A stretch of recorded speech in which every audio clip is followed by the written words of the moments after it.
grown in Miracle Gro, eggs, and Epsom salt. But how did it do versus a hydroponic solution?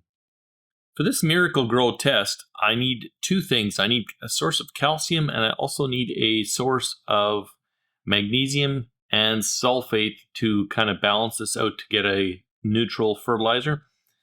Now, the problem with calcium carbonate is it's not readily available by plants and it's not water soluble. Good thing about this though is we can easily fix it by dissolving it with some vinegar, and that's going to make calcium acetate, which is readily available or readily usable by plants.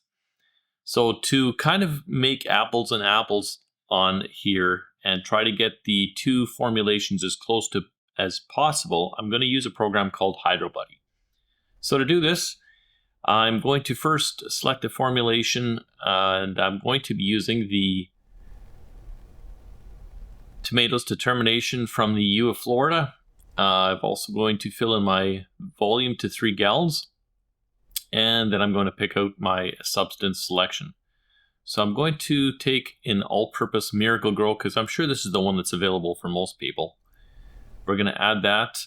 We're going to also add our calcium carbonate, and last we're going to put the magnesium sulfate that I have. Now once I've got those in there, we're just going to carry out those calculations. And it's giving me an error because the nitrogen is not available in that form. So we're just going to move that right down here and change that to 0 and see if that fixes it. And sure enough, we get a calculation right away. The results are over here. So I'm going to just round this up because my scale doesn't do decimal places that far. We're going to go with 4.3. We'll turn that to a 9.6, and we will turn this to a 5.8. So these are my final measurements of what I'm going to be putting in Pale A.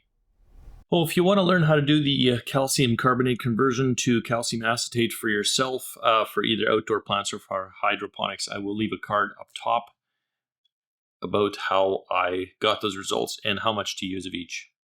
Okay, so now that we've got Pale A done, we're going to need to do Pale B. I'm going to use the typical Masterblend formula for this. So let's go ahead and put that into HydroBuddy to kind of give it the same kind of numbers here we can use for comparison. Now, because it's got a different form of nitrogen, we're going to just swap these numbers back over like that. And we're going to our substance selection. We no longer need the calcium carbonate and the Miracle Gro. Instead, we're going to swap that out with our Masterblend tomato and our calcium nitrate. That's the one I've got, and carry out the calculations. Now that the calculations are done, we're going to do the same thing here and just round these up as well. So 5.6, 7.2, and 9.3, and back to the main page. And here's our resulting ppms of that solution, provided I measure everything accurately, my scale is accurate, etc. So this is the formulation that we're going to use for Pale B. If you're wondering why I'm filming this from my rec room and not from my grow room, it's because my grow room is kind of full. There's projects going on there. You're going to see more about that coming up on the channel. Anyway, that's why I'm in the rec room today. First thing we're going to do is put in 3 gallons of water roughly. And to make sure that it's the same in both, instead I've made a mark inside the pails, and I'm just going to fill both to that line.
Okay, so we've got 3 germinated from the peas here and 4 out of this one. So I'm going to leave the best 4 out of here, or the best 3 out of here, I mean. So we're going to pluck this guy out. And I haven't had any buckwheat in either germinate, so I'm just going to take the best one out of here and leave the other 2 alone in the same bowl setup.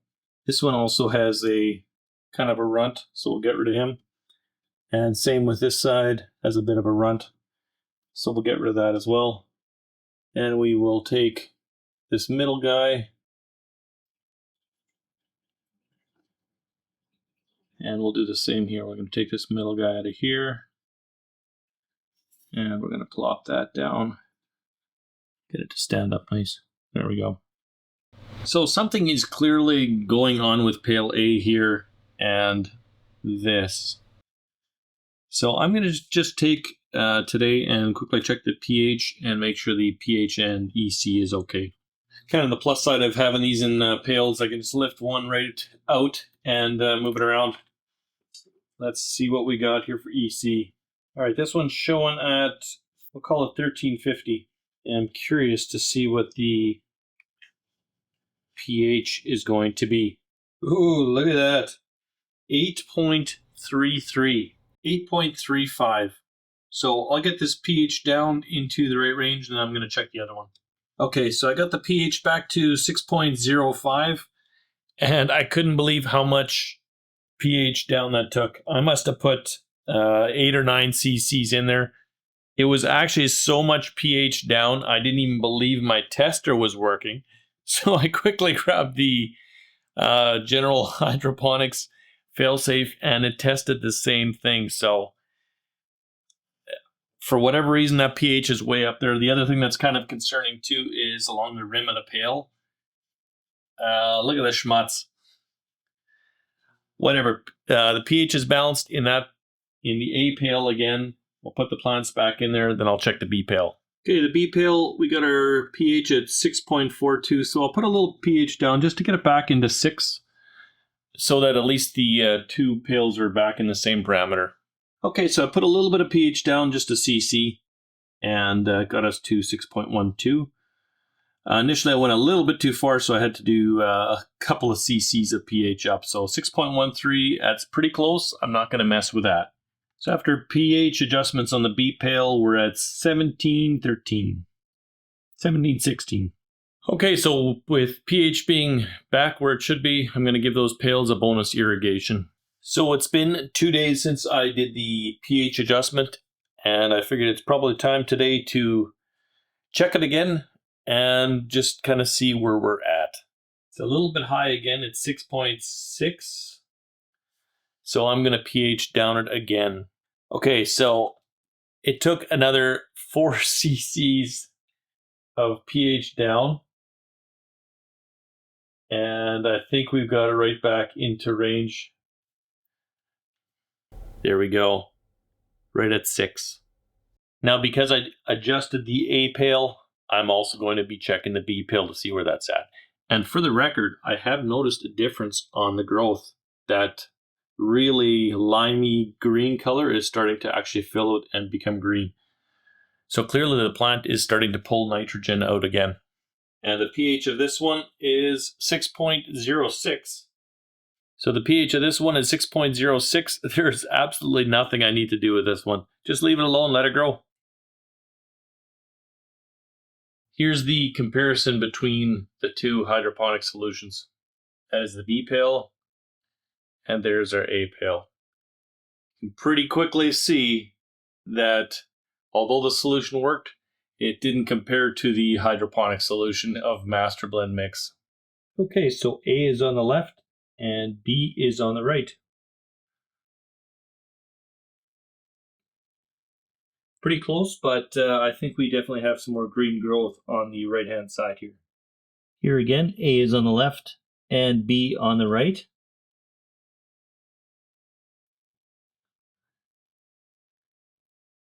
And there's a pretty significant difference here on the right-hand side with this daikon. I'm going to pull out the just the solid root mass and we'll take a look. So there's just the fruit portion of the single plant. Not much to speak of for either, but definitely a clear winner here on the right hand side. A on the left, B on the right. This is the double. And a very significant difference here with the one on the right. There is no comparison here.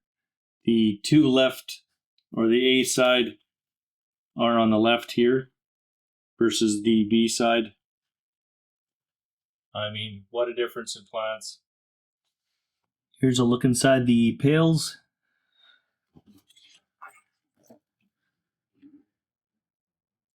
That's the A pail.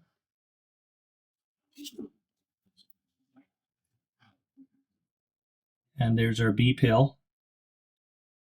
We'll take a look at the ppm and the EC. On the A pail, 789. And the pH on the A pail, 6.16. And the B pail on the TDS meter, 604. And we have a pH of 6.91 on the B pail. So for those of you that are curious, here's the nutrient breakdown of both solutions, and all of the ppms are listed as well for both. And you can compare and tell me if you think this test is fair or what you think of these results. Now, I'm pretty impressed with the success of this one, and the baby gate kept the dog out of the room for round 2 of this test. I'm surprised it actually worked. The only downside, I think, to our pH fluctuations was the amount of organics in there, and that's kind of what I think affected it. Let me know what your opinion is on the test. Leave that in the comments down below. Next test coming up is going to be a sterile reservoir versus beneficials. So let's see how that shows up.